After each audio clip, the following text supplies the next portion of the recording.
Sonu Madnani media प्रभारी भाजपा शिवाजी मंडल, मोना भाई भाजपा नेता हेमंत भोजवानी, भाजपा नेता Pramod Giri, Baba garments, Amma collection, Baba family plaza, DR cattles, hotel Mangalam, hotel Devam, Kaka collection, Kajal opticals, Sadguru handloom, Krishna packaging, Brijwasi sweets, Pushpak sweet.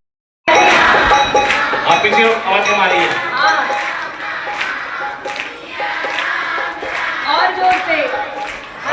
तोता का ताल स्थित प्राचीन खेमेश्वर नाथ महादेव मंदिर में चल रही श्रीराम कथा के 7वें दिन का आयोजन अत्यंत भावपूर्ण एवं भक्तिमय वातावरण में संपन्न हुआ। कथा का वाचन सुप्रसिद्ध कथावाचक पंडित गरिमा किशोरी जी के द्वारा किया गया। आज के प्रसंग में उन्होंने श्रीराम भरत मिलाप तथा भरत का नंदीग्राम निवास की लीला का अत्यंत मार्मिक वर्णन किया। जैसे ही कथा में भरत द्वारा चित्रकूट जाकर प्रभु श्रीराम से मिलन का प्रसंग आया तो वातावरण भावुकता से भर उठा और अनेक भक्तों की आंखें नम हो गईं। पंडित गरिमा किशोरी जी ने बताया कि जब भरत छोटे भाई शत्रुघ्न, गुरु वशिष्ठ, मंत्री सुमंत तथा तीनों माताओं के साथ प्रभु श्रीराम से मिलने वन में पहुंचते हैं तो उस समय का दृश्य इतना हृदयस्पर्शी होता है कि दर्शक भी भाव विभोर हो जाते हैं।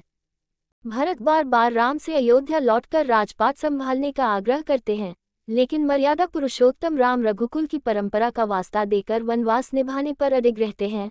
अंत में भरत प्रभु श्रीराम की खड़ाऊं लेकर नंदीग्राम लौट आते हैं और उन्हें ही राजगद्दी पर स्थापित कर स्वयं तपस्वी जीवन जीते हैं। इस अवसर पर मंदिर प्रांगण में भारी संख्या में श्रद्धालुगण उपस्थित रहे। Report Jitendra Pamnani, city news Agra.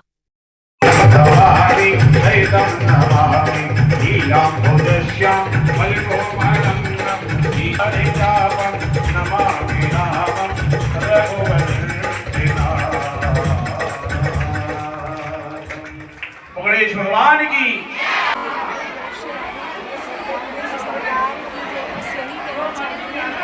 आजकल भाई भाई का प्रेम नहीं है, एक भाई दूसरे भाई का मुख नहीं देखना चाहता, लेकिन राघवेंद्र सरकार ने पूरी संपत्ति का त्याग किया, भरत भैया ने पूरी संपत्ति का त्याग कर दिया।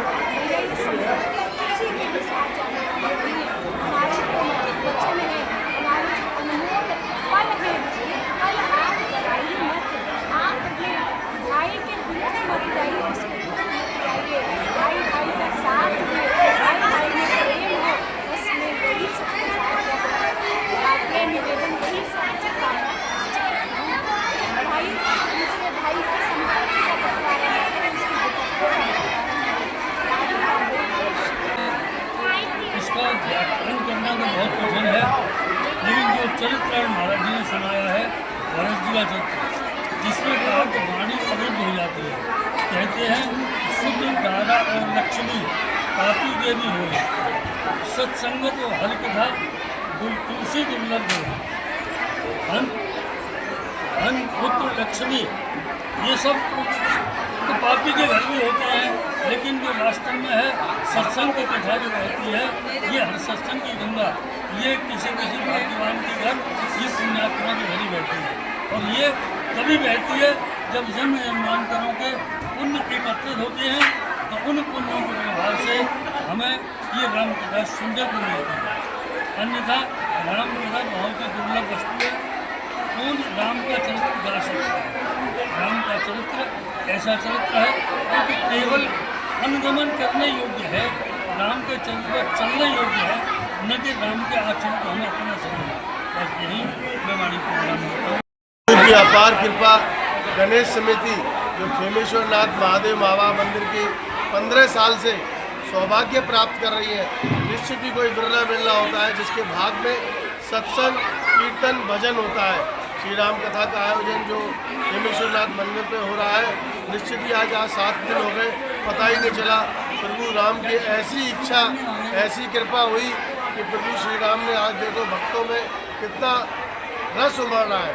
और वृंदावन से हमारी पधारी पंडित गरिमा किशोरी जी की जो मुखार बिन से जैसे कहते हैं ना फूलों की वर्षा, फूल बरस रहे हो, और श्री राम कथा का जो उन्होंने व्याख्यान प्रसंग करके सुनाया है, निश्चित ही हर आँख नम थी, हर आँखें आंसू थे कि देखो आज भी जो भाइयों का प्यार, जो भाइयों का दुलार इस कथा से समझा।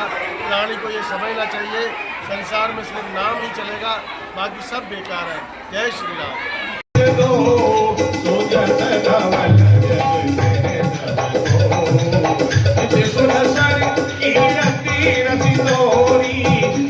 की नैवेद्य अखंड